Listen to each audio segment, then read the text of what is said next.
नमस्कार. न्यूज नमस्कार. डंकामध्ये मी महेश विचारे आपल्या सगळ्यांचं मनपूर्वक स्वागत करतो. मित्रांनो, हिंदवी स्वराज अभियान या मोहिमेच्या अंतर्गत आम्ही राष्ट्रीय स्वयंसेवक संघाच्या शताब्दीच्या निमित्ताने राष्ट्रीय स्वयंसेवक संघाचे वेगवेगळे पैलू आपल्यासमोर मांडण्याचा प्रयत्न करतोय आणि त्या अंतर्गत अनेक लोकांशी आम्ही संवाद साधण्याचा प्रयत्न करतोय. त्यातले अनेक मुद्दे जे आहेत ते या निमित्ताने चर्चेत येत आहेत. आजचा जो विषय आहे तो आहे म्हणजे राष्ट्रीय स्वयंसेवक संघ याविषयी अनेक विवाद असतात. बऱ्याच वेळेला सोशल मीडियावर त्याची चर्चा होते. त्याविषयी अनेक खोटे नाटे नरेटिव्ह जे आहेत ते सेट केले जातात. त्याविषयी बोललं जातं वारंवार, पण त्याबरोबरच त्या संदर्भातलं सत्य सुद्धा मांडण्यात येतं. मात्र तरी देखील त्याविषयीच्या ज्या अफवा असतील किंवा खोट्या बातम्या असतील त्या वारंवार येतच असतात. अनेक वर्षांपासून ही जी मालिका आहे ती अशीच सुरू आहे. पण तरी देखील आपण आपले प्रयत्न जे आहेत ते त्या दृष्टीने सुरू ठेवले पाहिजेत की त्यातलं जे वास्तव आहे ते आपल्यासमोर मांडण्याचा प्रयत्न, त्यातलं तथ्य आपल्यासमोर ठेवण्याचा प्रयत्न आपण करत राहायला हवं. आज आपण याच सगळ्या विषयाशी संबंधित आपण माहिती घेणार आहोत आणि त्यासाठी आज आपल्यासोबत आहेत सुधीर पाठक, ज्येष्ठ पत्रकार आहेत ते. त्यामुळे अनेक वर्ष एक पत्रकारितेच्या माध्यमातून त्यांनाही माहितीच आहे की कशा पद्धतीने बातमीमध्ये एक अशा पद्धतीने एक नरेटिव्ह सेट केला जातो आणि त्या माध्यमातून कुठेतरी मग ती एक त्यातली खरी जी बाजू असते ती कधी समोर येत नाही. त्यामुळे त्यांच्याकडून आपण जाणून घेऊया की राष्ट्रीय स्वयंसेवक संघाच्या बाबतीत असे कोणते वादविवाद आहेत आणि त्यातलं नेमकं तथ्य काय आहे. सुधीरजी, आपलं खूप खूप स्वागत आहे न्यूज डंकामध्ये. नमस्कार. नमस्कार. आपलं आणि वाचकांचे, ऐकणाऱ्यांचे. आता जो विषय आहे तो तसा खूपच महत्वाचा आहे की राष्ट्रीय स्वयंसेवक संघ आणि वादविवाद असा विषय जो आहे त्याची बऱ्याच वेळेला चर्चा होत असते. प्रामुख्याने या मला असा विचारायचं वाटतं पहिला प्रश्न की मुळात अशा पद्धतीचे वादविवाद संघाच्या बाबतीत का निर्माण होतात. म्हणजे जाणीवपूर्वक काही जण निर्माण करत असतात आणि बदनामी करण्याचा प्रयत्न करत असतात. अनेक वर्षांपासून हे चालू आहे. म्हणजे 100 वर्ष झाली असली तरी कदाचित तेवढीच वर्ष त्याची बदनामी चालू आहे. तर काय नेमकं कारण आहे संघाच्या बाबतीत अशा पद्धतीने बदनामी करण्याचं? नाही, मला स्वतःला असं वाटतं की संघाने एकूण आज जी समाजकारणामध्ये स्वतःची स्थिती निर्माण केली आहे त्याच्यातनं हा सगळा भाव उद्भवतो. आज अवस्था कशी आहे की 100 वर्षांतर यू कॅन क्रिटिसाइज RSS और यू कॅन प्रेज RSS. तुम्ही संघाची स्तुती करू शकता किंवा संघावर आक्षेप घेऊ शकता, पण तुम्ही संघाला इग्नोर नाही करू शकत. अशा अवस्थेत संघ आलेला आहे. आणि मग त्याच्यातनं जे बाहेरून संघ पाहतात, संघ कसं काम करतो हे ज्यांना माहित नाही. कारण एक ते आहे की संघ खूप प्रसिद्धीच्या मागे कधीच नव्हता. आता थोडंसं मोकळेपण आलं की प्रसिद्धीच्या काही गोष्टी समोर मांडायला लागल्या. तर संघ जर समजून घ्यायचा असेल तर सरसंघचालकांनी जे सांगितलं की तुम्ही संघात या आणि मग संघ समजा. कारण बाहेरून राहून संघ समजणं कठीण आहे. त्यातनं आक्षेप, अनेक गोष्टी नवीन नवीन आपल्याला जाणवत जाणं असाच भाग जास्ती असतो. प्रत्यक्ष संघात आल्यावरती संघाचं वागणं कसं आहे, सगळ्याचं संघामध्ये काय घडतं, काय निर्माण होतं हे आपल्याला लक्षात येईल. अगदी आता चांगला अनुभव म्हणजे ज्यावेळेला सेवाग्राम मधल्या शाखेत महात्मा गांधी आले होते. संघाचं शिबिर होतं आणि त्या शिबिराला ह्या जुन्या काळ आहे त्यावेळेला, आणि संघाचे 2 नंबरचे जे त्यावेळेचे अधिकारी होते ते अप्पाजी जोशी हे काँग्रेसवाले मूळचे, वर्धा विदर्भ काँग्रेसचे ते अध्यक्षही होते. आणि त्यांनी महात्माजींना तिथे नेलं होतं. त्यांनी तिथली शिस्त वगैरे पाहिली आणि त्यांनी एकच प्रश्न त्यांना सगळ्यांना विचारला की इथे किती जातीचे मुलं आहेत. त्यावेळेला त्यांनी सांगितलं की आम्हाला माहित नाही बा, कारण आम्ही इथे जे काही स्वयंसेवक येतात त्यांना त्यांची जात विचारत नाही. तुम्हाला पाहिजे असेल तर तुम्ही जात विचारा. त्याप्रमाणे महात्माजी काही युवकांजवळ गेले, त्यांनी त्यांची माहिती घेतली आणि मग लक्षात आलं की खरोखरच वेगवेगळ्या जातींचे आणि वेगवेगळ्या समाजातल्या रचनांमधले माणसं हे संघामध्ये आलेले आहेत. आणि त्याचं त्यांनी कौतुक केलं की मी अशी संघटना पाहिली की या ठिकाणी पुढे विचारलाच जात नाही. आणि त्यांचं जे स्वप्न होतं की बा एक जातविरहित आणि सर्वांना घेऊन चालणार असं संघटन निर्माण व्हावं, असा देश निर्माण व्हावं, त्याच्यातला हा टप्पा एक आहे असं त्यांना त्यावेळेला जाणवलं. असाच एक दुसरा अनुभव आपल्याला लक्षात येईल की ज्यावेळेला कराडला डॉक्टर बाबासाहेब आंबेडकरांचा सत्कार झाला आणि त्यावेळेला त्यांना शाखेत बोलावलं गेलं. त्यांचं भाषणही शाखेत झालं.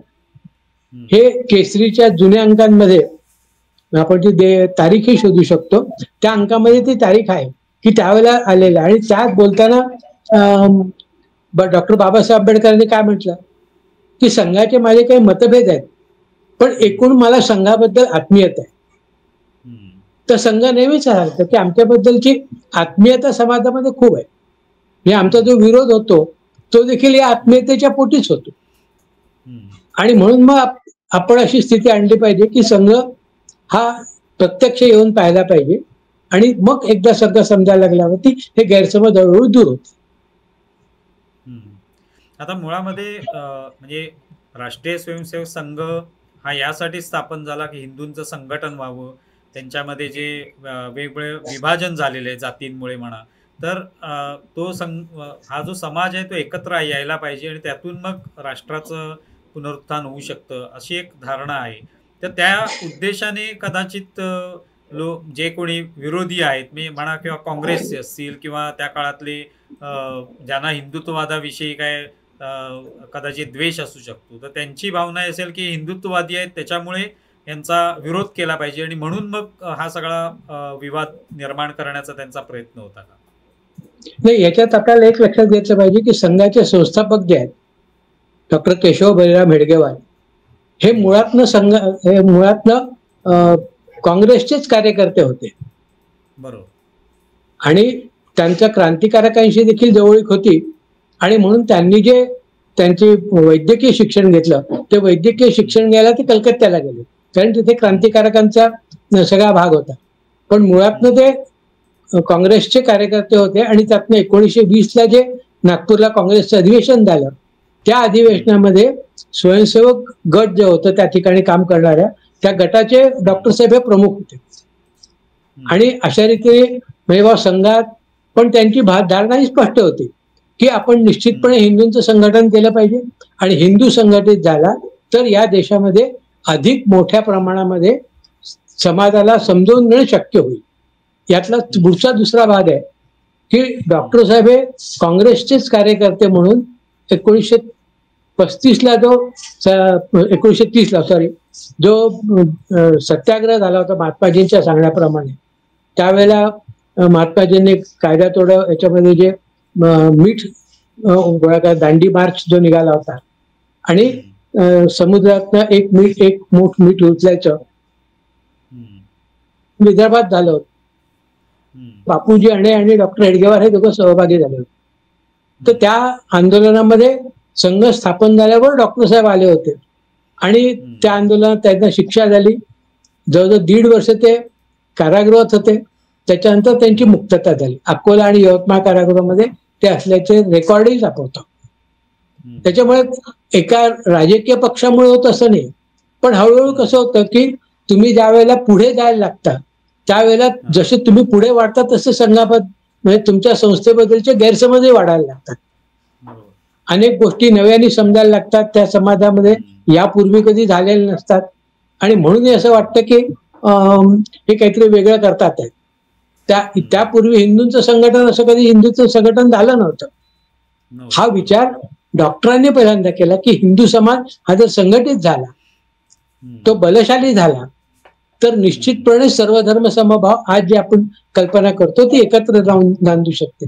त्यांच्या हिंदू असण्यामध्ये फक्त जन्माने हिंदू असणं हा भाग नव्हता, त्याच्यामध्ये विशिष्ट जातीचा तोही भाग नव्हता. सगळ्या जाती धर्माचे, सर्व पंथाचे, सर्व पद्धतीने विचार करणारे, म्हणजे त्याच्यामध्ये देवाला मानणाराही हिंदू चालत होता आणि देवाला न मानणारा हिंदूही चालत होता. हे त्यांच्या एकूण कामाचं वैशिष्ट्य होतं. आणि हे नेहमी डॉक्टरांनी आणि त्यांच्या पुढच्या नंतर जे सरसंघचालक झाले ते सगळ्यांनी हे पाळलं. बरं, येताना हा सगळा बदल करताना समाजातला बदल हा कधीही दंडेली करून होत नाही, तर तो हळूवारपणाने करावा लागतो. आपल्याला लक्षात येईल की ज्या वेळेला संघाचं एक शिबिर भरलं होतं, त्या शिबिरामध्ये संघाच्या पद्धतीप्रमाणे सगळ्यांनी एकत्र जेवायचं असं ठरलं होतं. त्याच्यात एक स्वयंसेवक जे पुढे मोठ्या संघाचे अधिकारी झाले, जे जनसंघाचेही त्यावेळेला अधिकारी अध्यक्ष झाले होते, असे पंडित बच्छराजी व्यास ते त्या याला आले होते शिबिराला. पण त्यांनी आल्याबरोबर सांगितलं की माझं 16 खूप असतं, मी काही या सगळ्यांबरोबर जेवायला बसणार नाही, मी माझा स्वतःचा स्वयंपाक करीन आणि मी जेवीन. आता खरं म्हणजे शिबिरात एखादा आल्यानंतर एखाद्या संघटनेचं कार्य असताना संघटनेच्या प्रमुखांनी सांगायला पाहिजे की नाही नाही तुम्हाला इथे जेवायला लागेल. पण संघ तशा पद्धतीने काम नाही करत. संघाने त्यांना सांगितलं ठीक आहे, तुम्हाला तुमच्या पद्धतीने जेवण करायचं ना, तुम्ही तुमचं जेवण करा, आमचा काही हरकत नाही.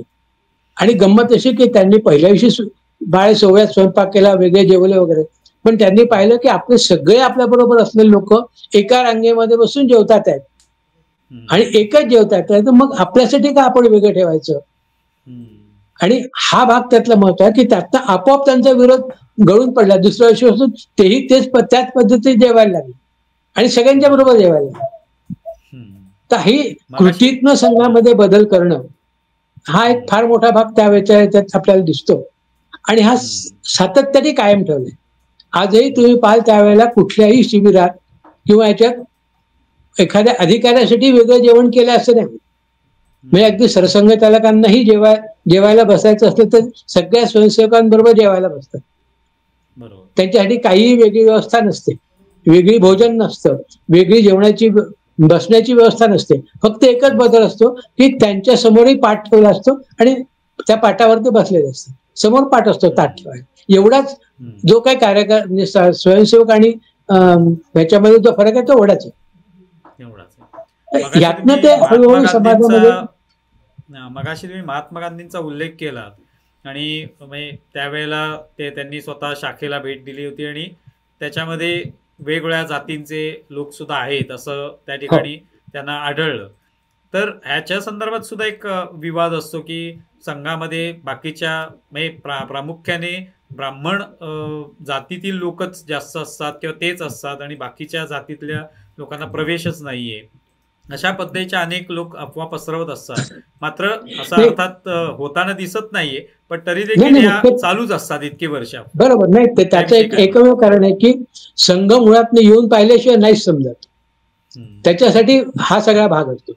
आता कसं आहे, ब्राह्मण सुरुवातीला एकत्र आलेले लोक समाजातला वरचा स्टेटा होता, त्या स्टेटातले लोक होते. 1920च्या आधीचे आपण काँग्रेस जर बघितली तर त्या काँग्रेसमध्ये असणारे लोक कोण होते? सगळे ज्याला समाजातले उच्चभ्रू वर्गातले आणि उच्च जातीतले असेच लोक होते. मग हळूहळू महात्मा गांधी नंतर तो समाजात लोकांपर्यंत काँग्रेस गेली आणि मग काँग्रेसमध्ये वेगवेगळे लोक आले. तसं सुरुवातीला नव्हते असं नाहीये. निश्चितपणे ब्राह्मण मोठ्या संख्येत होते, पण फक्त ब्राह्मणच होते असं नाही. आणि संघाने हे वेगळे पण आपलं कायम ठेवलं की आम्ही कधीही आमची जात सांगणार नाही कोणाला. आपल्याला संघाचे अनेक अधिकारी माहीत असतील जे त्यांची नावं माहित आहेत पण त्यांची जात माहिती नसते. संघाचे अखिल भारतीय बौद्धिक प्रमुख देखील एकेकाळी जे राहिले आहेत ते ब्राह्मण जातीचे नव्हते, दुसऱ्या खालच्या जातीचे होते. पण कधी जातीवरनं त्यांना बाजूला केलं गेलं किंवा असा विषय कधीच आला नाही. कारण जात हा मुळातनं चिंतनाचा भाग आहे. आपण सगळे एक आहोत, आपण हिंदू आहोत. बरोबर. हाच भाग घेऊन संघ पुढे जातो.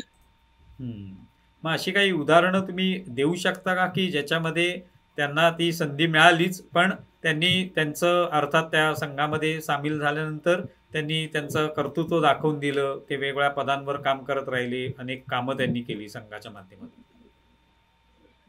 नाही, आता खरं म्हणजे संघाच्या कुठल्याच अधिकाराला जातीचा उल्लेख करून त्यांना काम केलेलं वगैरे असं केलेलं आवडणार नाही.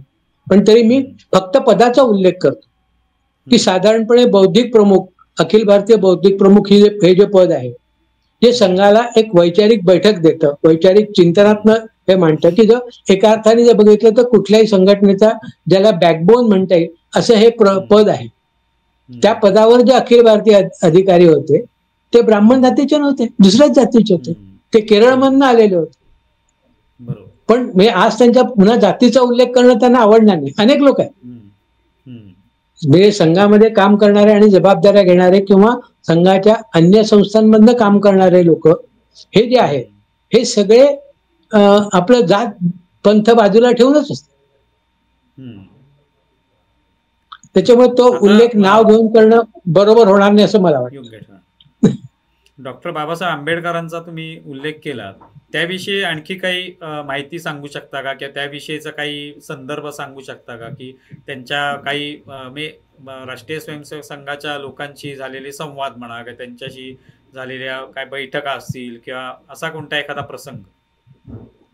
नाही, डॉक्टरांशी आलेला म्हणजे ज्याचा इतिहास आहे, वृत्तपत्रावर छापून आले असा हा मी सातारा कराड मधला तो प्रसंग सांगितला तो. पण एकूणच नागपूरमध्ये बौद्ध धर्माचे कार्यकर्ते आणि संघाचे यांचं खूप मोठ्या प्रमाणामध्ये एकमेकांशी समरसता होती. अनेक संघाच्या कार्यक्रमामध्ये आपण पुढच्या काळात जर पाहिलं तर अनेक मोठे मोठे ज्याला आपण राजकीय नेते म्हणून, जसं आपल्याकडे खोरीप होतं म्हणजे खोब्रागडे रिपब्लिकन पक्ष, त्याचे जे राजाभाऊ खोब्रागडे होते ते राजाभाऊ खोब्रागडे संघ कार्यालयात अनेकदा येत. त्यांच्या उमेदवारीला जनसंघाने पाठिंबा दिला होता. आणीबाणीनंतरच्या इलेक्शनमध्ये ते हारले, हा भाग होता. पण बॅरिस्टर राजाभाऊ खोब्रागडे आवर्जून येत असत. तसंच नागपूरचे एक महापौर होते रामरतन जानोरकर म्हणून, हेही खालच्या जातीचे होते. पण ते आवर्जून प्रत्येक वेळेला गुरुजींना भेटायला संघ कार्यालयामध्ये यायचे आणि साधारणपणे 3 वाजताचा चहा हा संघाच्या लोकांना बैठण्याची त्यावेळीची पद्धत होती. अजूनही ती कायम आहे पुष्कळ प्रमाणात. तर त्यावेळेला अनेकदा रामरतन जानोरकर महापालिकेतनं बाहेर पडल्यावरती संघ कार्यालयात येऊन चहा प्यायचे आणि गप्पा गोष्टी करायची. नुसतं इथेच नाही थांबत, तर रासू गवई मीनाक्षीपुरमच्या ज्यावेळेला मोठ्या प्रमाणात धर्मांतर झालं त्यावेळेला संघाचा 3य वर्षाचा नागपुरात वर्ग सुरू होता. त्यावेळेला त्यांनी संघाच्या एका अधिकाऱ्याला निरोप पाठवला किंवा मला जर बोलावलं तर मला ह्याला बोलायला आवडेल. आणि मग त्याच्याप्रमाणे त्यांना प्रमुख अतिथी म्हणून बोलावलं गेलं आणि संघाच्या उत्सवात रासू गवई यांनी त्या 3य वर्षाच्या याच्यातनं आपलं भाषण केलं. अनेक नावं घेता येतील असे, जसं जुन्या काळातले एक गणेश आकाजी गवई म्हणून अमरावतीचे मोठे कार्यकर्ते होते दलित समाजाचे. ते हिंदू महासभेचे कार्यकर्ते होते, डॉक्टर बाबासाहेबांचे जवळचे होते. हे गणेश आकाजी गवई हे त्या काळात गोलमेज परिषदेला वगैरे जाऊन आलेलं असं ते मोठं व्यक्तिमत्व होतं. आणि त्यांना संघामध्ये हे झालं, एका 3य वर्षाच्या एका शिबिरामध्ये त्यांना आमंत्रित केल्या गेलं आणि 3 दिवस पर्यंत ते त्या शिबिरामध्ये होते आणि त्या शिबिरामध्ये शेवटी समारोपाचं भाषण त्यांचं झालं.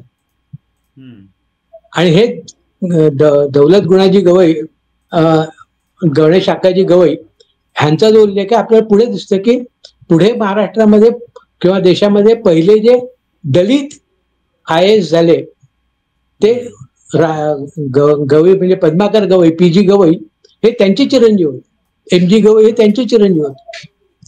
तर अशा पद्धतीने समाजाचा एक मोठा वर्ग ज्यांना हे काही उदाहरणादाखल काही नावं संघाच्या इतिहासात जे सहजतेने सापडू शकतात असे नावं मी सांगितले. पण येणारे अनेक लोक असतात त्यांचा, आणि संघाची एकूण कार्यपद्धती कशी असते हाही उल्लेख आता ते जिवंत नसल्यामुळे सांगतो. विलासजी फडणवीस म्हणून क्षेत्रीय प्रचारक होते. त्यांच्या काळामध्ये त्यांनी उत्तर नागपूरमध्ये जो बौद्ध धर्मियांचा मोठा बालेकिल्ला मानला होतो, तो मतदारसंघही राखीव आहे. त्या राखीव मतदारसंघामध्ये संघाचं काम मोठ्या प्रमाणात या विलासजींनी बोलावं. तर विलासजींकडची गंमत अशी की ते ज्यावेळेला कार्यकर्त्याला बोलवायचे कोणाला आपल्याकडे, त्यावेळेला ते स्वतःहून जाऊन त्यांच्यासमोर पाणी ठेवत नसत. म्हणजे आपल्याकडची पद्धत कशी असते की आपण कोणी आलं की पहिल्यांदा पाणी देतो त्याला, तर हे तसं पाणी त्याला देत नसत. तर त्याला सांगत की जा आतमध्ये जा आणि पाणी पी, म्हणजे जे पाणी मी पितो तेच तू पिणार आहेस, हे त्याला अनुभवाने बघता यावं. त्याची जाहिरात नव्हती कुठली, पण हा अनुभव यातनं हळूहळू त्या भागामध्ये त्यांच्याबद्दलचे गैरसमज दूर झाले आणि मोठ्या प्रमाणात आपल्याला लक्षात येतं की तिथलाही दलित संघ समाज जो आहे हा संघाशी जोडल्या गेलेला. तर ही पद्धत चालत असते. तुम्ही एक पत्रकार म्हणून अनेक वर्ष म्हणजे हे सगळं निरीक्षण केलेलं आहे, याचा सगळा अभ्यास केलेला आहे.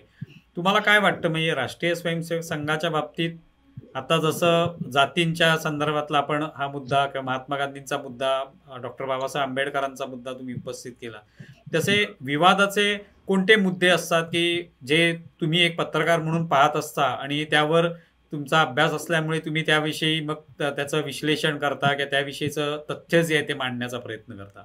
बरोबर. एक आपल्याला लक्षात येता येईल की एक मोठा गैरप्रचार मधल्या काळात झाला की संघ तिरंग्या ध्वजाला मानत नाही. बरोबर. प्रत्येक हे अतिशय फेक नॅरेटिव्ह आहे. प्रत्यक्षामध्ये काय होतं, तर जोपर्यंत नवीन जिंदालची केस डिसाईड झाली नाही तोपर्यंत राष्ट्रध्वज कुठे उभारला जावा, केव्हा उभारला जावा आणि कोणी तो उभारावा याच्याबद्दलचे नियम होते. तर साधारणपणे 15 ऑगस्ट किंवा 26 जानेवारीला सरकारी संस्थांमध्ये किंवा सरकारच्या अंडरटेकिंग्जमध्ये किंवा सरकारची ज्याला मदत मिळते अशा शाळांमध्ये, सरकारी शाळांमध्ये हा तिरंगा ध्वज लावला जायचा. संघाच्या कार्यालयामध्ये कधीही लावला गेला नाही.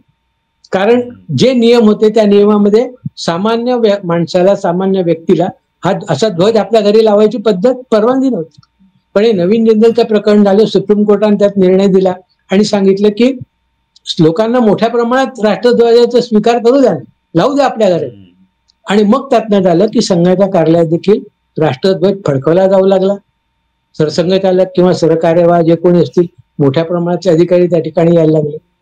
ते कुठेही आज देशामध्ये असले तरी या 2 दिवशी आवर्जून ते राष्ट्रध्वजाला फडकवतात, राष्ट्रध्वजाचा सन्मान करतात, त्याला हे करतात. म्हणजे हे फेक नॅरेटिव्ह आहे की संघ तिरंगा ध्वजाला मानत नाही. ह्या देशाला मानतो म्हणजे संघ ह्या भगवा ध्वजाला ज्याप्रमाणे मानतो, भगवा ध्वजाला गुरु मानतो. पण आपण पाहिलं तर भगवा ध्वज की असं सरसकट कुठल्याही संघ कार्यालयावरती फडकवला आहे किंवा कुठेही सरसंघचालक चालले आहे त्यांच्या गाडीला भगवा ध्वज लागला असं होत नाही. तर भगवा ध्वज लावायचेही संघाने सेट केलेले नियम आहे की 1 तासाची संघाची शाखा असेल तरच संघाचा ध्वज लागला जातो, त्याच ठिकाणी लागतो. किंवा बैठक असेल किंवा उत्सव असेल म्हणजे त्याच ठिकाणी भगवा ध्वज लावायची पद्धत आहे. जसं राष्ट्रध्वजाची पद्धत आहे तशी यांचीही पद्धत त्यांनी केली होती. आणि म्हणून पुढे आपल्याला लक्षात येईल की ज्या वेळेला ही बंदी उठवली गेली त्यावेळेला मोठ्या प्रमाणामध्ये संघाचे स्वयंसेवक आणि कार्यकर्ते आणि संघस्थानावरती तिरंगा ध्वज लावला गेला असं आपल्याला वाचायला मिळतं. पण आधी बंदी होती हा भाग आपण सोयीस्करपणे विसरून जातो. आता हा बंदीच्या संदर्भात उल्लेख केला शब्द तुम्ही त्याचा उल्लेख केलाय म्हणून संघावर अनेक वेळेला बंदी आलेली आहे आणि प्रामुख्याने ज्या वेळेला गांधी हत्या झाली त्यावेळेला सुद्धा संघाला त्याच्यामध्ये गोवण्याचा प्रयत्न झाला आणि ते अजूनही चालू आहे. म्हणजे अजूनही त्याविषयी लोक बोलत असतात, ज्यांना माहिती नाहीये, प्रामुख्याने माहितीच नाहीये लोकांना, तरी ते लोक बोलत असतात की संघाचा याच्यात सहभाग होता. अर्थात ती सगळे खटला जो आहे तो पूर्णत्वास गेलेला आहे, सगळा निकाल लागलेला आहे आणि त्याच्यातून ते सगळं स्पष्ट झालेलं आहे. तर हा सुद्धा एक नरेटिव्ह, फेक नरेटिव्ह अजूनही चालू आहे आणि तो सुद्धा एक विवादाचा मुद्दा बनलेला आहे. नाही, आता त्यातला पुन्हा गमतीचा वागतो की महात्माजींची हत्या हा अतिशय दुर्दैवी प्रकार होता. म्हणजे भारताच्या इतिहासामध्ये ती घटना घडायलाच नको होती. बरोबर. आणि ती कोणी केली, काय केली वगैरे हा सगळा भाग वेगळा. पण ज्या वेळेला पहिल्यांदा ही बातमी आली 30 जानेवारीला त्यावेळेला संघाचे त्यावेळेचे जे सरसंघचालक होते हे मद्रासला होते आणि मद्रासला त्यांना ही बातमी कळल्यावरती त्यांनी 3 टेलिग्राम्स त्यावेळेला पाठवले होते.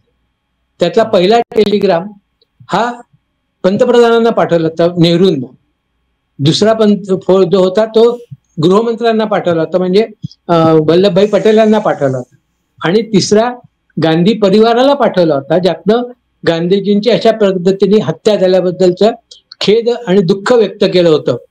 दुःख मला म्हणायचंय, दुःख व्यक्त केलं होतं आणि अशा पद्धतीची कुठलीही घटना होऊ नये याचं हे. आणि पुढे जाऊन त्यांनी आल्यावर निर्णय घेतला. ते ताबडतोब चेन्नईहून नागपूरला आले आणि त्यांनी निर्णय घेतला की 13 दिवसपर्यंत संघाची शाखा लागणार नाही. महात्माजींच्या बद्दल आदर व्यक्त करायला 13 दिवसपर्यंत संघ शाखा लागणार नाही असा निर्णय त्यावेळेला घोषित झाला. पण एकूण कसं की एकूणच ते वातावरण त्यावेळेला जे समाजातलं होतं विशेषतः महाराष्ट्रातलं जे वातावरण होतं हे फार मोठ्या प्रमाणावरती एका विशिष्ट जातीच्या विरुद्ध होतं. आपण पाहतो की अनेक लोकांना ते काँग्रेसचे असूनही त्यांच्यावरती ते एका जातीचे आहेत म्हणून हल्ले झालेले आपण त्यावेळेला अनुभव.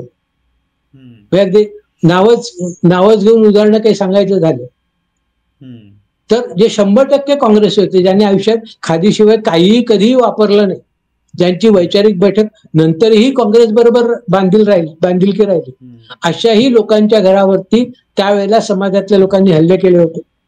आणि त्या समाजामध्ये निर्माण झालेला प्रक्षोभ होता. आणि अशा वेळेला काही कोणी वैचारिक चिंतन वगैरे करत नाही. आणि मग पुढे लक्षात येईल की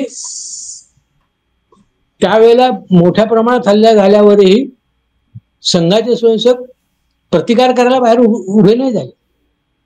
उलट त्या प्रत्येक मी ज्या वृत्तपत्रात काम करतो तर आमचे जे संपादक होते गत्रम माडखोलकर, त्यांनी त्याच्यावर तर मोठा हेच लिहिलेलं आहे, एका निर्वासिताची कहाणी. त्यावेळेला तरुण भारताचं सगळं यंत्र तोडताड करून समोरचं जे शुक्रवार तलाव होता त्याच्यामध्ये टाकण्यात आलं होतं. त्यांना, त्यांच्या पत्नीला, त्यांच्या मुलांना सगळ्यांना त्याच्याबद्दल अतिशय केलं. त्यांचं सगळी संपदा त्यावेळेला जायला गेली होती. आणि अक्षरशः एका निर्वासिताचं जीवन त्यावेळेला त्यांना जगावं लागलं होतं. त्याच्यावर त्यांनी, आणि त्यावेळेला जर नागपूरचे राजे रघुजीराजे भोसले आले नसते स्वतः कार घेऊन आणि आपल्या गाडीमध्ये घालून ते भाऊसाहेबांना बाहेर घेऊन गेले आणि म्हणून भाऊसाहेब त्यावेळेला वाचले.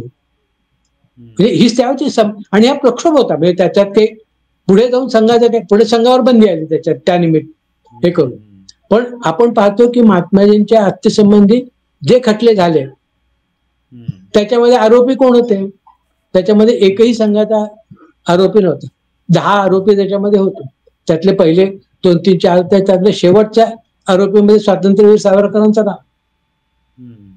पण संघाचा एकही जण त्याच्यामध्ये नव्हता. म्हणजे बंदी संघावर होती. आणि हिंदू महासभेचे प्रमुख असणारे स्वातंत्र्यवीर सावरकर आरोपी क्रमांक 10 होते. पण नेहरूंच्या मंत्रिमंडळामध्ये हिंदू महासभेचे प्रतिनिधी म्हणून श्यामाप्रसाद मुखर्जी होते. ह्याच्यातला भाग लक्षात घेतला पाहिजे की राजकीय हा भाग सोडून द्या, पण वैयक्तिक दृष्ट्या संघाने कधीही अशा पद्धतीने कोणत्याही नेत्याच्या हत्येचं समर्थन केलं नाही किंवा हिंसाचाराचं कधी समर्थन केलं नाही. आणि हे पुढेही आपल्याला लक्षात येईल. किंवा नक्षलवाद्यांशी जाऊन लढावं अशी तर संघापासून अपेक्षाच नव्हती.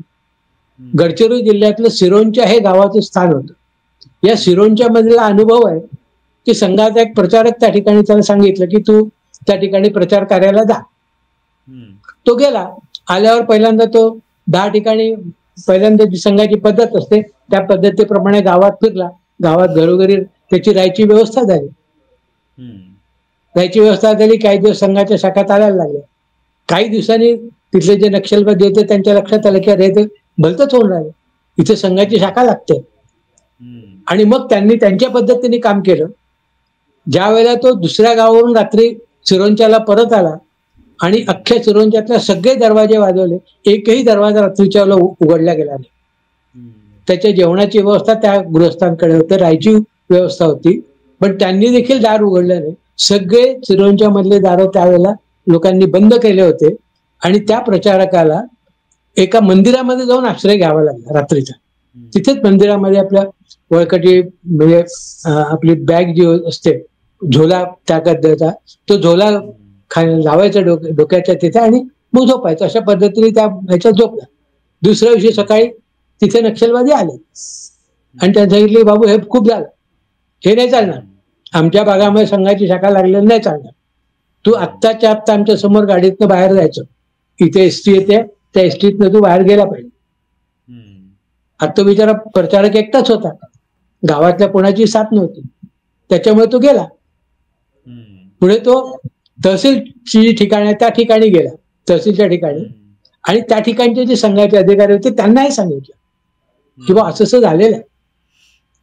त्याच्यानंतर हे सगळेजण चंद्रपूरला गेले, कारण चंद्रपूरला संघाचे एक मोठे अधिकारी म्हणजे आत्ताचे जे सरसंघचालक आहेत डॉक्टर मोहनजी भागवत, यांचे वडील हे मधुकरराव भागवत त्या ठिकाणी ऍडव्होकेट म्हणून काम करत आणि संघाचे मोठे अधिकारी होते. हे त्यांच्याकडे गेले आणि त्यांच्याकडे गेल्यावर त्यांनी झालेली घटना सांगितली. त्याच्यावर काय विचार करावा, दुसरी संघटना असती तर त्यांनी निर्णय घेतला असता की ठीक आहे आपण ते गाव सोडून देऊ ना. पण मोहन भागवतांच्या वडिलांनी म्हणजे मधुकरराव भागवतांनी सांगितलं की नाही, आपण त्या गावातनं पळ काढायचं नाही. आपण सगळेजण गणवेशामध्ये त्या दिवशी एक विशिष्ट दिवस ठरला, त्या दिवशी आपण संपूर्ण चंद्रपूर जिल्ह्यातनं सगळ्यात मोठ्या प्रमाणामध्ये आपण सगळेजण सिरोंचाला जमूया आणि 1000 स्वयंसेवकांचं पथसंचलन त्या सिरोंचा गावात झालं गणवेशातले. आणि यातनं जायचा तो संदेश गेला. बरोबर नक्षलवाद्यांनी कळलं की इथे आपण संघाची शाखा बंद करून चालणार नाही. मग हळूहळू सगळे दरवाजे उघडायला लागले. त्या दरवाज्यातनं प्रचारकही तिथे जायला लागला आणि मग पुढे हेच नक्षलवादी आले किंवा ठीक आहे शाखा लाव पण तू ध्वज नको. त्यांनी सांगितलं हे नाही म्हणत, ध्वज तर लावीनच. आणि मग पुढचा अनुभव असा आहे की ह्या ज्या नक्षलवाद्यांचे लहान लहान मुलं होते जे सगळ्यांबरोबर खेळायचे, ते खेळायला संघाच्या शाखेतही यायला लागले. तर असं होतं. म्हणजे कुठलंही एक आरोप आणि एका पद्धतीने काम, तर संघ वेगळ्या वेगळ्या पद्धतीने त्या सगळ्या घटनांमध्ये विचार करतो आणि कुठेही हिंसाचाराला स्थान नाही, ही कायम मानसिकता आहे. पण त्याच वेळेला हे की आपण सज्ज राहायला पाहिजे, ही मानसिकता मात्र आहे. आता तुम्ही म्हणालात हिंसाचाराचा उल्लेख केला, तर आता सुद्धा म्हणजे आता शताब्दी वर्षामध्ये प्रवेश करतोय संघ, मात्र अजूनही काँग्रेसमधले म्हणजे स्वतः राहुल गांधींसारखे नेते किंवा इतर सुद्धा त्यांचे नेते हे सातत्याने राष्ट्रीय स्वयंसेवक संघाला दोष देत असतात कोणत्याही गोष्टीसाठी. म्हणजे कुठे हिंसाचार झाला तर त्याचा दोष लगेच RSS ला देण्याचं त्यांचं काम असतं आणि त्यातून एक पुन्हा पुन्हा वातावरण जे आहे ते नरेटिव्ह पसरवण्याचं, एक खोटा प्रचार करण्याचं काम ते करत असतात. मग त्याविषयी तुम्हाला काय वाटतं? म्हणजे हे तर कुठेच दिसत नाही, किंबहुना अनेक मदतीच्या कामामध्ये संघच पुढे असताना आपल्याला पाहायला मिळतो. नाही, आपल्याला एक लक्षात घ्यावं लागेल की मी जसं सुरुवातीला सांगितलं की आज संघ अशा अवस्थेत आला आहे की तुम्ही संघावर टीका करू शकता किंवा तुम्ही संघाची स्तुती करू शकता, पण संघाला इग्नोर करू शकत नाही. अशा अवस्थेत आज ही संघटना आल्यामुळे ज्या कोणाला बोलायचं हिंसाचार आहे किंवा कुठल्याही घटनेसाठी संघ जबाबदार आहे हे त्यातनं निर्माण होतं. पण असं कधीही झालं नाही. उलट याचा वेगळा अनुभव आता जे राज्यसभेमध्ये नेमल्या गेलेले सत्यानंद मास्टर आहेत, केरळमधले जे संघाचे त्यावेळेचे प्रचारक होते, आणि हे त्यांच्याबद्दलचा अनुभव आहे की कम्युनिस्टांनी संघात ते मुळातनं त्यांचं सगळं घराणं कम्युनिस्ट विचारसरणीचं, पण त्या घरातनं हे संघाच्या कामाला बाहेर निघाले आणि हा गृहस्थ संघाचा प्रचार करतो म्हणून त्यांच्यावरती हल्ला केला गेला आणि त्यांचे दोन्ही पाय कापून टाकले. भर चौकामध्ये लोक पाहत असताना या सदानंद मास्टरांचे पाय कापले गेले आणि त्याच्यानंतर तरीही त्यांनी संघाचा ध्यास सोडला नाही. ते त्यातनं बाहेर निघाले, 2 कृत्रिम पाय लावून पुन्हा ते संघाचा प्रचार करायला लागले. तर हा तर भाग येतोच की हिंसाचार जरी नाही तरी संघ असं कधी म्हणत नाही की कोणी आमच्यावर दगड फेकला तर आम्ही शांतपणे राहू म्हणून. पण आम्ही होऊन आगळीक करणार नाही, आम्ही होऊन हिंसाचाराचा भाग घेणार नाही. मात्र आम्ही स्वतःला इतके बलशाली करू की आमच्यावर हल्ला करण्यापूर्वी लोक विचार करतील. आणि म्हणून संघाचे जे सगळे शारीरिक योग आहेत, सगळे स्वतःला सज्ज करणं आहे, त्याच्यामध्ये आता नियुद्ध वगैरे असेही ज्याला जुडो कराटे आजच्या भाषेत म्हटलं जातं, ते जुडो कराटे ही संघाच्या शाखेत आले. किंवा पूर्वी वेतर चर्म वगैरे सारख्या तलवार संघाच्या खेळात तलवारी घेतल्या तर सांगितलं कुठल्या तलवारी घेतल्या जायच्या. तर उद्या समजा तलवारीने कोणी तुमच्यावर घाव घालायला आलं तर तुम्ही स्वतःचं संरक्षण करू शकले पाहिजे.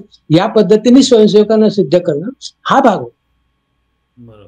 आणि मग पहिली ज्या वेळेला आपण बंदी पाहिली त्या पहिल्या बंदीच्या वेळेचा अनुभव असा आहे की त्यावेळेला मीडिया काहीच नव्हता, म्हणजे फार मोठ्या प्रमाणात नव्हतं. मग त्यावेळेला न्यूज बुलेटिन जे चालायचे चित्रपटाच्या आधी, त्याच्यातनं आपल्याला संघाच्या कार्यालयावर मोठ्या प्रमाणात हल्ला, लोक गेले, पोलीस गेलेत आणि त्यांनी तलवारी जप्त केल्या.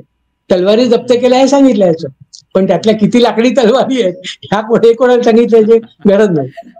फक्त एक आहे की संघाने हा कधीही भाग सोडला नाही की आपण कायम सिद्ध राहिलं पाहिजे. म्हणजे आपल्यावर हल्ला करणाऱ्यांनी देखील हा विचार केला पाहिजे, कारण भीत्या घाबरणाऱ्या माणसाचा समाज मागेच लोटत असतो. तर आपणही स्वतः सिद्ध राहिलं पाहिजे मात्र हल्ला कोणावर करायचा नाही. तुम्हाला एकही या इतक्या दिवसामधला असा अनुभव दिसणार नाही की संघाने हल्ला केला आहे. हा, ज्या वेळेला कोणत्या त्याचा हे झाला असेल त्याला प्रतिकारासाठी संघ समोर गेला, पण संघानेहून हल्ला सुरू केला असं एकही आपल्याला इतिहासातलं उदाहरण दिसत नाही.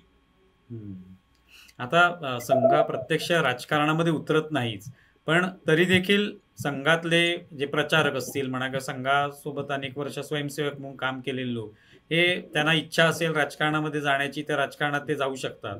पण त्याच्यामुळे कुठेतरी वारंवार संघ कसा हस्तक्षेप करतो किंवा राजकारण करतो अशा पद्धतीचे सुद्धा नरेटिव्ह पसरवले जातात.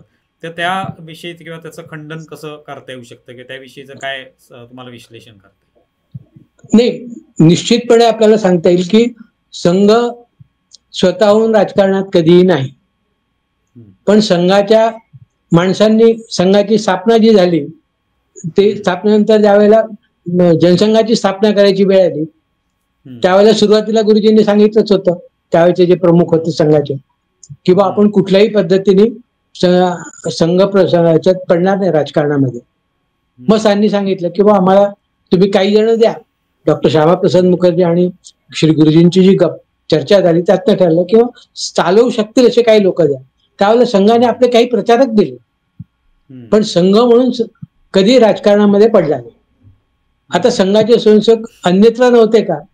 तर एक किस्सा खूप आधी मी एका युट्यूब चॅनलवरती, आता ते नाही आहेत, पण अरविंद विठ्ठल कुलकर्णी नावाचे ज्येष्ठ पत्रकार होते. त्यांनी सांगितलं की संघाचा पहिला मुख्यमंत्री कोण होता, तर त्यांनी त्याचं उदाहरण दिलं की वसंतदादा पाटील हे संघाचे पहिले स्वयंसेवक आहेत जे मुख्यमंत्री झाले आणि ते काँग्रेसचे झाले.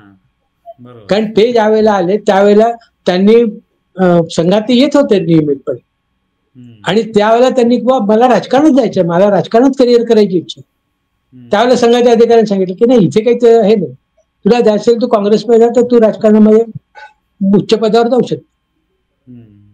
आणि हे वसंतदादा पुढे काँग्रेसमध्ये गेले आणि आपल्या राज्याचे मुख्यमंत्री झाले, पुढे राज्यपालही झाले. तर एका अर्थाने संघाचा स्वयंसेवक राजकारणामध्ये जाऊ शकतो असा भाग आहे, पण संघ म्हणून कुठे जात नाही. कारण पुन्हा दुसरा भाग तुम्हाला लक्षात येईल की संघाने कधीही आपली प्रतिष्ठा आणि असं सगळं पणाला लावलं नाही. म्हणजे युधिष्ठिरापासून काय शिकलं महाभारतातनं, तर युधिष्ठिर द्यूत खेळण्याच्या मागे पडला आणि त्याच्यामध्ये त्यांनी स्वतःलाही पणाला लावलं, स्वतःचं राज्य पणाला लावलं, स्वतःची सगळी संपत्ती पणाला लावली, आपल्या भावांनाही पणाला लावलं, आणि इथेच थांबलं नाही तर आपल्या पत्नीला देखील त्यांनी पणाला लावलं. संघाने आपल्या 100 वर्षाच्या आयुष्यात एकदाही असं काही पणाला लावलं असं झालं नाही. पणाला लावून आम्ही हे करू असं नाही झालं. राजकारण आहे चालेल. म्हणजे आणीबाणी नंतर ज्या वेळेला हे पहिले एकमेव विचार करणारे होते त्यावेळेचे जे सरसंघचालक होते बाळासाहेब देवरस, त्यांनी आवर्जून सांगितलं होतं की फॉरगेट अँड फॉरगिव्ह, जे झालं ते विसरा आणि पुढे चालायला लागेल. हा विचार करणं हा देखील संघाचा एक मोठेपण दाखवणारा भाग आहे. किंवा कुठेच आपल्याला ते पुन्हा जुने आमच्यावर अन्याय झालाय, पण हे राजकारणाला पटलं नाही. पुढचं एक तुम्हाला काश्मीर मधलं इलेक्शन आठवत असेल, त्यावेळेला बाळासाहेबांनीच आपल्या भाषणामध्ये, विजयादशमीच्या भाषणामध्ये आवर्जून उल्लेख केला होता की काश्मीर खोऱ्यातल्या हिंदूंनी तिथल्या काँग्रेस पक्षाला मतदान करावं. हे विजयादशमीचं एक भाषण आहे ना डॉक्टर बाळासाहेब देवरसांचं, कारण त्यावेळीची परिस्थिती तशी होती. पण म्हणून संघ राजकारणाचा आहे का, तर निश्चितपणे नाही. मात्र संघाचे किंवा राजकारणातल्या लोकांनी कसं वागावं याच्याबद्दल संघ काही सांगत नाही का, निश्चितपणे सांग. पण डे टू डे अफेअर मध्ये किंवा एकूण धोरणात्मक बाबीमध्ये काय काय करावं, काय नाही, कोणाच्या नियुक्त्या कराव्या, कोणाला अध्यक्ष करावं, म्हणजे आत्ताची आपण लोकसभा निवडणूक किंवा विधानसभेची निवडणूक आपल्याला आठवत असेल महाराष्ट्रातली, तर त्यावेळेला संघाने आव्हान काय केलं, तर संघाचं आव्हान होतं की आपला मतदान हा मौलिक अधिकार आहे, तुम्ही अधिकाधिक संख्येमध्ये आपली नोंदणी करा आणि ही नोंदणी करूनच तुम्ही मतदार होऊ शकता आणि आपला मतदानाचा हक्क बजेल. कोणाला मतदान करा हे सांगितलं गेलं नाही. ही आता ह्यातनं माझ्याकडे पाहून कोणी काय पद्धतीने बघतो, संघाचा स्वयंसेवक संघाचा कार्यकर्ता काय करतो आहे हे बघून जर कोणी निर्णय घेत असतील तो भाग पुन्हा वेगळा. पण संघाने आवाहन करताना अमुक एका राजकीय पक्षाला मतदान करा असं कधीच आवाहन करायचं नाही. उलट आपल्याला लक्षात येईल की भाजपाची निर्मिती ही फक्त या एकमेव कारणामुळे झाली आहे. ज्यावेळेला जनता पार्टीचं सरकार होतं त्यावेळेला दुहेरी सदस्यत्वाचा मुद्दा उपस्थित झाला आणि त्यावेळेचे जे जनता पक्षाचे प्रमुख होते किंवा जे सगळे कार्यकर्ते होते, नेते होते, त्या नेत्यांनी सांगितलं की दुहेरी सदस्यत्व नको, तुम्ही संघाचं सदस्यत्व सोडा. त्यावेळेला यांनी सांगितलं की नाही, आम्ही संघाचं सदस्यत्व सोडणार नाही. आणि फक्त त्याच आधारावरती भारतीय जनता पार्टीची निर्मिती झाली. हा सगळा इतिहास आहे, त्यातला एकही शब्द मनाने केलेला नाही.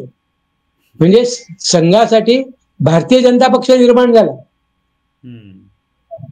आणि त्यातनं पण मग त्यातनं काय कसं चालावं, काय करावं हे काही संघाने कधी त्यांना सांगितलं नाही. आणि म्हणून त्यावेळेचे जे पहिले अध्यक्ष होते त्यांनी गांधीवादी समाजवचन हा विषय घेतला. गांधीवादी समाजवाद हा विषय याच्या व्यासपीठावर मांडला. ते तर संघाचे प्रचारकच होते, अटल बिहारी वाजपेयी. पण तरीही गांधीवादी समाजवाद हा विचार आपण केला पाहिजे असाही विचार त्यांनी केला. म्हणजे आपल्याला लक्षात येईल की कुठल्याही पद्धतीने राजकारणात अमुकच दिशेने जा असं कधी संघ सांगत. आता मगाशी तुम्ही उल्लेख केला वसंतदादा पाटलांचा, असे अनेक काँग्रेसमधले नेते आहेत.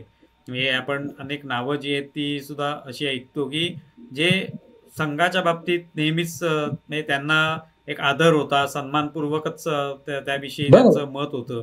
प्रत्यक्षात ते काँग्रेसमध्ये असतील किंवा अन्य पक्षात असतील, भाजपमध्ये नसतील किंवा जनसंघाशी त्यांचा संबंध नसेल, पण त्यांना आदर होता. संघाला जेव्हा मदत लागेल तेव्हा ते मदत सुद्धा करत होते. तर हा सुद्धा भाग जो आहे तो लोकांना माहिती नसतो. त्यामुळे सरसकट काँग्रेस मधले सगळेच लोक हे विरोधात आहेत असं सुद्धा म्हटलं जातं. नाही, असं नाहीच आहे. फक्त या सगळ्या याच्यामध्ये संघ म्हणून संघाने कधी अशी जाहीर भूमिका घेतली नाही की आम्ही या बाजूला पक्ष देऊ. संघ तर म्हणतो ना की आम्ही कुठे आमच्या प्रचारकांना, तुम्ही घेऊन जा तुम्हाला प्रचारक पाहिजे असतील. जसं भाजपाला आम्ही प्रचारक दिले तर तुम्ही संघ प्रचारक घेऊन जाऊ शकता. आणि संघ हे कुठल्याही अस्पृश्यता मानत नाही, कुठल्याही राजकीय वैचारिक मतभेद मानत नाही, हे आपल्याला लक्षात आलं.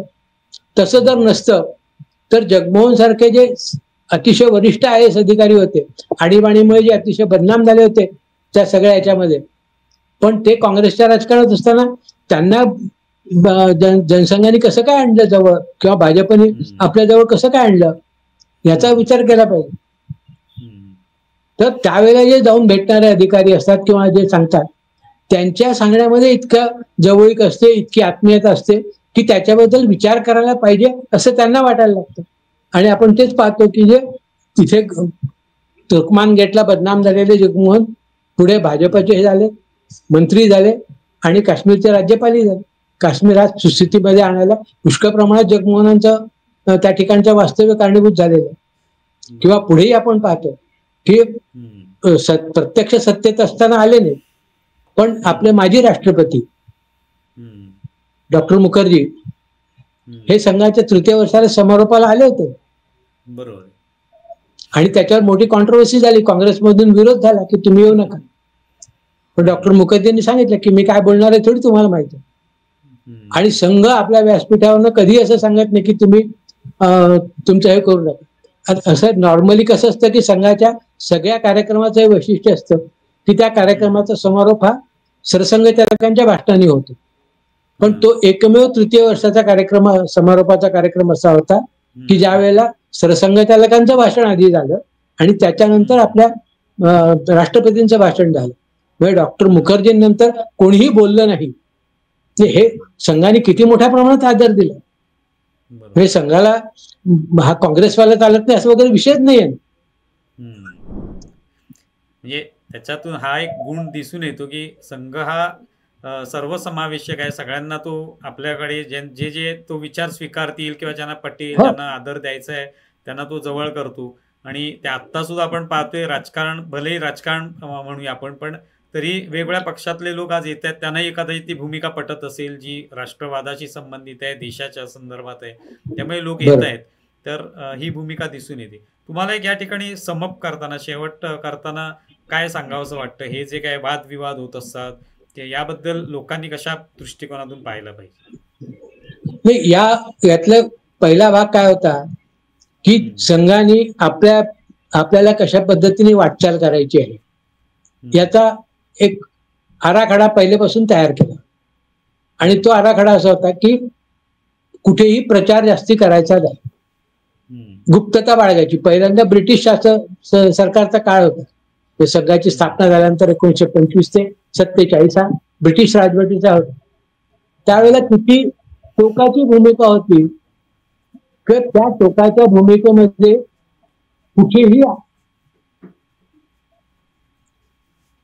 कुठेही हा भाग आला नव्हता की आम्ही या कामाला जाऊ, त्या कामाला जाऊ. इतकं होतं की संघाच्या शाखेमध्ये किती उपस्थिती राहिली याची देखील माहिती बाहेर दिल्या जाते. मग हळूहळू नंतर संघावर बंदी आली, तो सगळा अनुभव घेतला आणि तो अनुभव घेऊन त्याच्यातनं मग हळूहळू आपले दार संघाने किलकिले केले. म्हणजे काही गोष्ट संघ पुढे येऊन सांगायला. संघाला पहिल्या आणीबाणीमध्येच आवश्यक झालं होतं की त्यांना संविधान द्यायला सांगितलं.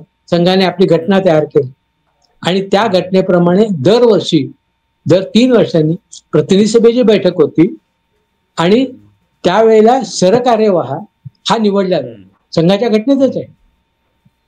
1948-49 जी घटना संघाने लिखित स्वरूपामध्ये शासनाला दिली होती त्याच्यामध्ये त्यात संघाने सांगितलं की आम्ही सरसंघचालक नाही बनलो. सरसंघचालक हे पद आमच्याकडे फक्त फ्रेंड, फिलॉसॉफर आणि गाईडच आहे. आमच्या कुठल्याही दैनंदिन कामकाजामध्ये त्यांचा काही सहभाग राहणार नाही. तो सहभाग, सगळा निर्णय कोण घेतील, सगळं एक्झिक्युशन कोण करतील, तर ते सगळे सरकार्यवाह करतात.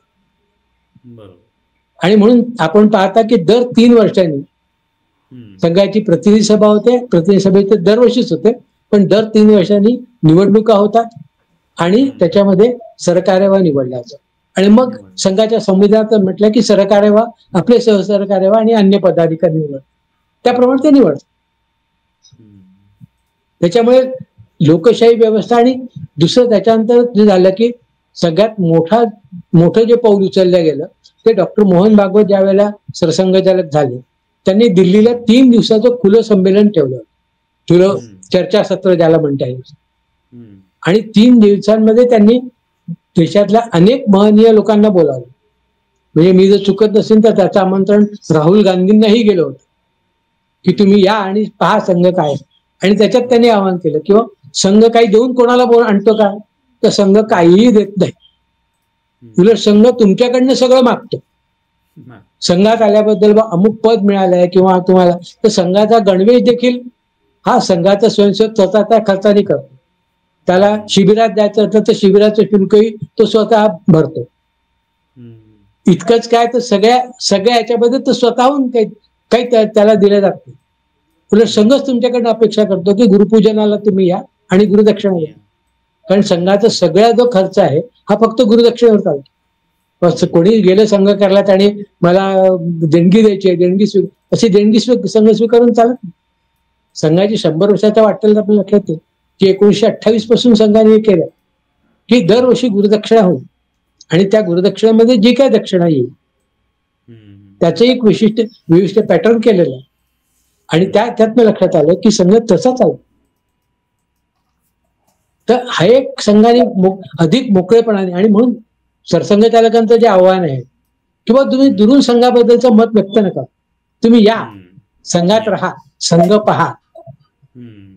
संघात प्रवेश करायला एकही पैसा लागत नाही, कुठलाही फॉर्म भरावा लागत नाही, कुठलाही उमेदवारी अर्ज त्याची गरज नाही, कुणाच्या रिकमेंडेशनची गरज नाही. तुम्ही या पहा. ऍडमिशनची गरज नाही. ऍडमिशनची गरज नाही, तुम्ही या पहा. नाही पटलं तुम्ही बाजूला व्हा.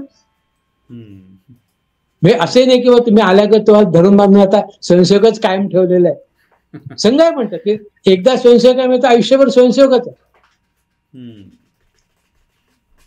पण संघात म्हणून जर संघ समजून घ्यायचा असेल, आताही जे साधारणपणे आपल्या लक्षात येईल की सेंटेनरी वगैरेचे मोठमोठे कार्यक्रम घेतले जातात, पण संघाने कुठल्याही 100चा असा मोठा कार्यक्रम अजूनपर्यंत आयोजित करायचा निर्णय घेतलेला नाही.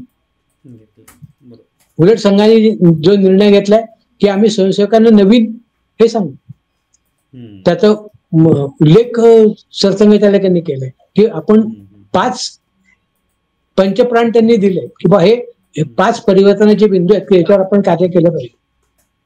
आणि त्याच्यामध्ये फार मोठ्या प्रमाणामध्ये आपल्याला दिसतं की पर्यावरणाचा विचार केला गेला नाही, फार मोठ्या प्रमाणात समाजाचा विचार केला गेला.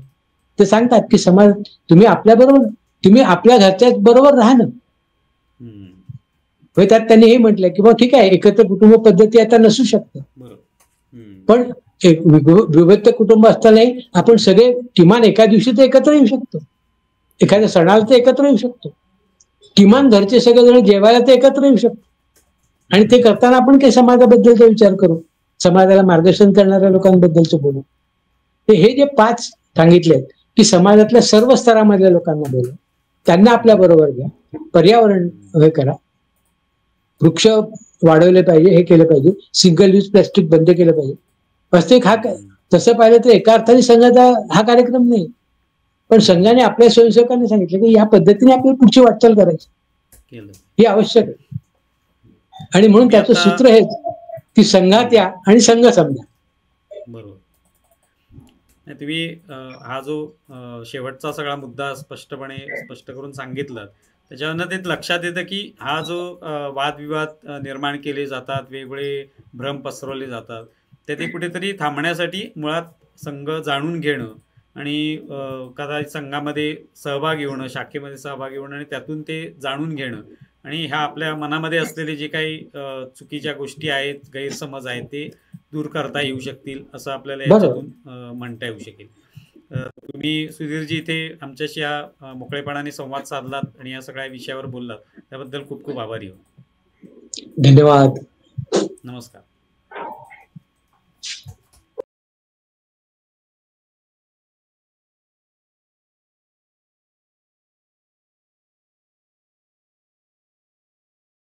आमचा व्हिडिओ जास्तीत जास्त लाईक करा, शेअर करा आणि आमचे YouTube चॅनल सबस्क्राईब करा. धन्यवाद.